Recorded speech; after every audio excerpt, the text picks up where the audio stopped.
اور اعلیٰ حضرت فرماتے ہیں خاک ہو کر عشق میں آرام سے سونا ملا، خاک ہو کر عشق میں آرام سے سونا ملا، جان کی یکسیر ہے الفت رسول اللہ کی، جان کی یکسیر ہے الفت رسول اللہ کی۔ بہت ہی لائق مبارک بات ہے علی جناب محمد اشتیاق صاحب اور تمام تر کمیٹی کے حضرات جنہوں نے مجھے دعوت دی، جن کی دعوت پر میری یہاں حاضری ہوئی، اللہ میری حاضری کو قبول فرمائے۔ بہت ہی لائق مبارک بات ہے آپ حضرات جو ابھی اس جلسے میں تشریف رکھتے ہیں، اللہ سب کی دلی جائز تمناؤں کو پورا فرمائے۔ میں نے جس آیت کریمہ کی تلاوت کا شرف حاصل کیا، اللہ پاک کی بارگاہ میں دعا ہے اللہ مجھے اس پر حق بولنے کی توفیق عطا فرمائے، ہم سب کو اس پر عمل کرنے کی توفیق عطا فرمائے۔ آپ حضرات بہت دیر سے سماعت کر رہے ہیں اور یہ محفل حضور صابر پاک رضی اللہ تعالیٰ کے نام سے منعقد ہے۔ دیوانے حضور صابر پاک کی طرف لو لگاتے ہیں، کہتے ہیں ہماری بے وفائی پر وہ اتنا پیار کرتے ہیں، ہماری بے وفائی پر وہ اتنا پیار کرتے ہیں، اگر ہم با وفا ہوتے تو کیا ہوتے۔ آواز یہی آئے گی کہ دل تو کیا چیز ہے ہم روح میں اترے ہوتے، دل تو کیا چیز ہے ہم روح میں اترے ہوتے، تم نے چاہا ہی نہیں چاہنے والوں کی طرح، تم نے چاہا ہی نہیں چاہنے والوں کی طرح۔ اور آج میں آپ کو حضور صابر پاک رضی اللہ تعالیٰ عنہ کی بارگاہ میں لے چلتا ہوں۔ دیکھیے جب کوئی اسکالر آتا ہے، کوئی اسپیکر ہوتا ہے یا کوئی مدرسہ ہوتا ہے، کوئی اسکول ہوتا ہے، یہ سب کیا کام کرتے ہیں؟ لوگوں کے ظاہر کو صاف کرتے ہیں، لوگوں کے ظاہر کو تبدیل کرتے ہیں۔ مثال کے طور پر اگر کوئی تنظیم 100 سال سے یا 500 سال سے نماز پر کام کرتی ہے تو اس میں نمازی تو ہو جاتے ہیں، نمازی تو بن جاتے ہیں، اس لیے کہ ظاہر صاف ہو جاتا ہے، نمازی بن جاتے ہیں، لیکن بعد میں دیکھا جاتا ہے کہ وہ زنا کے اڈوں پر بھی نظر آتے ہیں، وہ چوری کرتے ہوئے بھی نظر آتے ہیں، وہ دغا بازی کرتے ہوئے بھی نظر آتے ہیں۔ اس لیے ایک پہلو انہوں نے پکڑ لیا اور باقی چھوڑ دیے۔ تو جو بھی انسان جو تبدیل کرتا ہے وہ ظاہر کو تبدیل کرنے کی کوشش کرتا ہے، لیکن اولیاء اللہ جو ہوا کرتے ہیں وہ باطن کو بدلنے کی کوشش کیا کرتے ہیں، اور جب باطن بدل جاتا ہے تو پھر من بھی صاف ہو جاتا ہے اور دل بھی پاک ہو جاتا ہے۔ تو یہی اولیاء کرام صوفیان اعظام نے یہی کیا کہ لوگوں کے ظاہر کو نہیں بلکہ لوگوں کے باطن کو صاف کیا، اور جب لوگوں کے باطن کو یہ صاف کرتے ہیں پھر چند لوگوں پر ہی محنت کرتے ہیں۔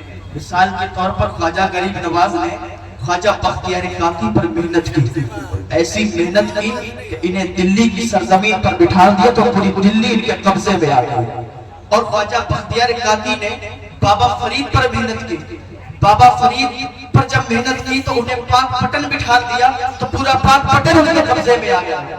اور بابا فرید نے صابر کلیری پر محنت کی تو صابر کلیری کو کلیر کی سرزمین پر بٹھا دیا تو پورا کلیر ان کے قبضے میں آ گیا۔ اب یہ بابا فرید جو ہیں صابر پاک کے ماموں بھی ہیں اور صابر پاک ان کے مرید بھی ہیں، ان کے خلیفہ بھی ہیں، ان کے داماد بھی ہیں۔ اور صابر پاک کون ہے؟ ابھی یہ مرید نہیں ہوئے، مرید ہونے کے لیے نکلے ہیں، مرید ہونے کے لیے جاتے ہیں، لوگوں سے پوچھتے ہیں لیکن کوئی پتہ نہیں چلتا۔ اور ان کی ماں نے انہیں ولایت کی وہ منزل عطا فرما دی تھی کہ جو لوگوں کی نظروں کی طرف دیکھتے تھے تو یہ تقدیریں بدل دیا کرتے تھے۔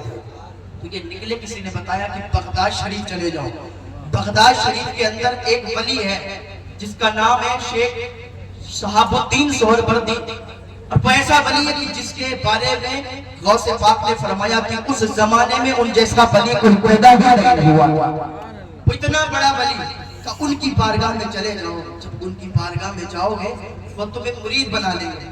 صابر پاک ان کی بارگاہ میں جاتے ہیں، بغداد کی گلیوں میں ڈھونڈتے ہیں کہ شیخ شہاب الدین سہروردی کدھر ہے۔ جب شیخ شہاب الدین سہروردی کی بارگاہ میں پہنچتے ہیں، پہنچنے کے بعد شیخ شہاب الدین سہروردی انہیں بٹھاتے ہیں اور کہتے ہیں ان کے لیے کھانا لگایا جائے۔ وہ تو ولیوں کی جماعت وہاں پر بھی موجود ہوتی تھی کیونکہ اتنا بڑا ولی، اس کے دربار میں ولیوں کی جماعت بھی تھی اور لوگ موجود تھے۔ صابر پاک کہ یہ خلیفہ، صابر پاک کے یہ بھانجے بابا فرید صابر پاک جو ان کے صابر پاک داماد ہیں بابا فرید کے، بابا فرید گئے وہاں پر، تو جیسے ہی وہاں پر پہنچے تو دسترخوان لگا ہوا، बाबा फरीद दस्तरखान पर बैठ गए और सारे लोग बैठे थे। बाबा फरीद ने कहा हाथ धुलवाए जाए, तो एक कनीज आई हाथ धुलवाने के लिए। तो बाबा फरीद हाथ धोने लगे, सबने हाथ धोए, बाबा फरीद भी हाथ धोने लगे। तो बाबा फरीद की नजर उस कनीज के ऊपर पड़ गई। जब उसके ऊपर पड़ी तो बाबा फरीद उसकी तरफ देखने लगे। अब जिसकी जितनी नजर होती है वो उतना ही सोचता है, जिसकी जितनी निगाह होती है वो उतना ही सोचता है। तो बाद लोग कहने लगे कि देखो आया कितनी बड़ी बारगाह में, थोड़ा इको और कम कर दें, कि देखो आया कितनी बड़ी बारगाह में।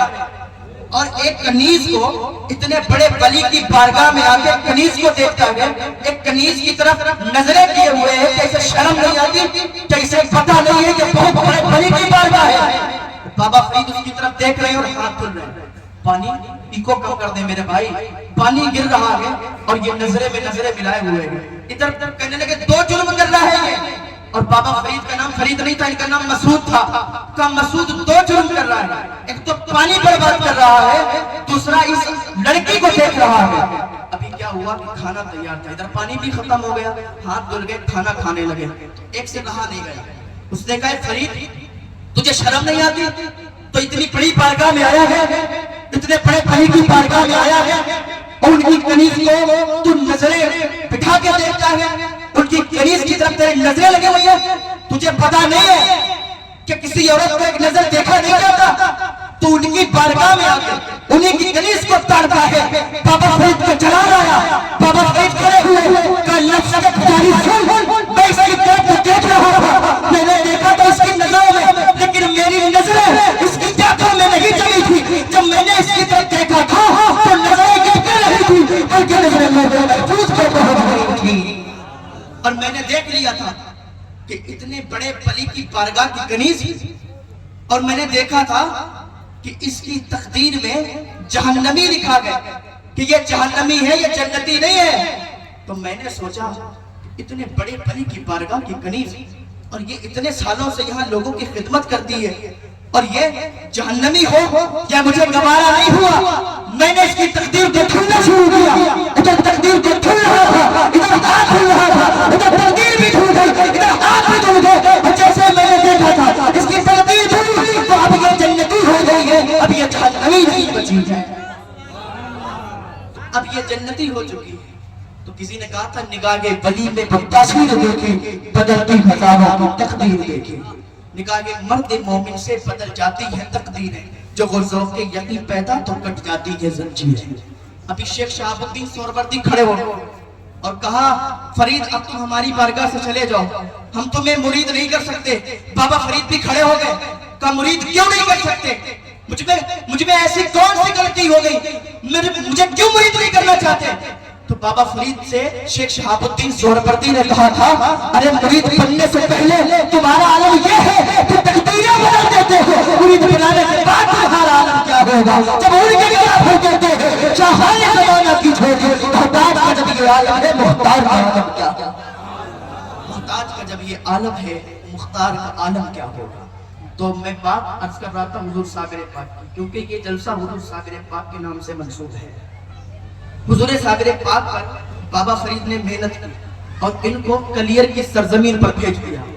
जब बाबा फरीद ने साबिर पाक को कलियर की सरजमीन पर भेजा तो ये कलियर की सरजमीन पर आया।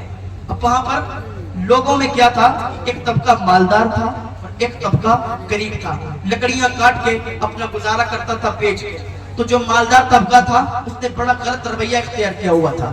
वो मस्जिद थी, मस्जिद में आते थे, अपने मुसल्ले बिछाया करते थे और जब टाइम होता वो नमाज के लिए मुसल्लों पे खड़े हो जाया करते थे। हुजूर साबिर पाक जब आए थे गुलजारी के घर रुके, गुलजारी थी, उसका काम था तेल बेचने का, उसके शौहर उसके बेटे का काम था तेल बेचने का। तो गुलजारी के घर रुके हुजूर साबिर पाक और मस्जिद में जुमा का दिन आया तो नमाज पढ़ने के लिए गए। कम कर दीजिए इसकी कहाँ गई इको वाला, क्योंकि इको में मैं नहीं पढ़ा। तो हजरत साबिर पाक जुमा के दिन गए मस्जिद में, जाने के बाद अगली सफ पर बैठ गए। तो वो काजी तबर्रुक था, वहां का इमाम था। काजी तबर्रुक ने पूछा तुम कौन हो, कहा मैं अली का बेटा हूँ, मैं अली का बेटा हूँ, नमाज पढ़ने के लिए आया हूँ और तुम मुझे इजाजत दो कि मैं खुतबा पढ़ूंगा, मैं तकरीर करूंगा, लोगों को हिदायत दूंगा, लोगों को समझाऊंगा। तो उसने कहा कि तुम नहीं पढ़ सकते, इसलिए यहाँ पर सब मेरा है और मैं ही तकरीर करूंगा। कहा अच्छा, कहा तुम जाओ पीछे बैठो जाके। हुजूर साबिर पाक को पीछे वापस कर दिया। वापस मस्जिद के बाहर कर दिया। हुजूर साबिर पाक हसरत भरी निगाहों से देखने लगे कि जुमा हो रहा था, जुमा की नमाज लोग पढ़ रहे थे, लेकिन साबिर पाक को बाहर कर दिया। साबिर पाक ने अल्लाह की बारगाह में अरीजा पेश किया, मौला दीन लाने वाले मेरे नाना, मस्जिद मेरी और मुझे ही मस्जिद से बाहर कर दिया गया, ये क्या बात हुई? साबिर पाक आ गए, आपने नमाज पढ़ी, नमाज पढ़ने के बाद बाबा फरीद को एक खत लिखा। बाबा फरीद से कहा कि बाबा साहब आपने मुझे ऐसे लोगों के दरमियान भेजा है कि जिनको मेरी कोई इज्जत ही नहीं है, मुझे मस्जिद से बाहर भेज दिया गया। तो बाबा फरीद ने खत का जवाब दिया कि साबिर तुम चिंता ना करो, तकलीफ ना करो, मैं खत को लिखता हूँ। खत लिखा और काजी तबर्रुक के नाम खत भेज दिया। खत पे लिखा था कि तुम साबिर को जानते नहीं हो, तुम इसके जलाल को जानते नहीं हो, इसका जलाल बहुत सख्त है, तुम उससे पंगा मत लो, उससे लड़ाई मत लो। तो काजी तबर्रुक के पास अली मुल्ला अब्दाल जब खत लेके आए तो काजी तबर्रुक ने वो खत लिया और उसको फाड़ दिया। कहा कौन है बाबा फरीद और कौन है साबिर, मैं किसी को नहीं जानता, यहाँ पर सिर्फ मेरा राज है और मैं ही यहाँ पर हूँ जो कुछ हूँ।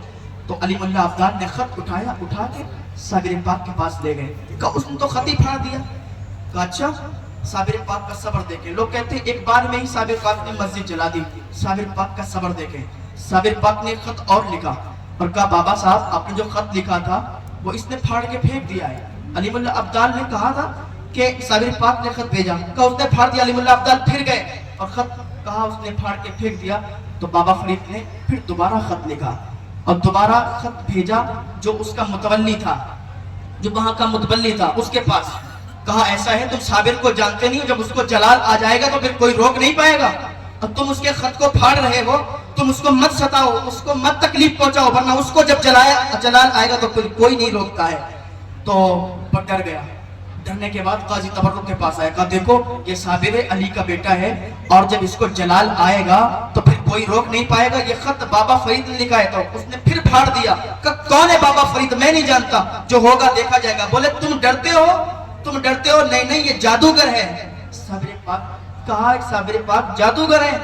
तो साबिर पाक का सब्र देखो। तीसरी मर्तबा साबिर पाक ने फिर खत लिखा और बाबा फरीद के पास पहुंचाया।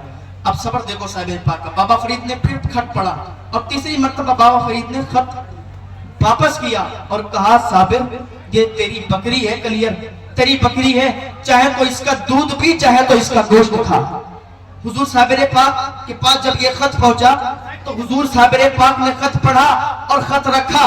अब साबिर पाक को जलजला आया, अब साबिर पाक को जलाल आया, धरती हिलने लगी, धरती कांपने लगी। वो मुतवल्ली था वो डर गया। इधर देखिए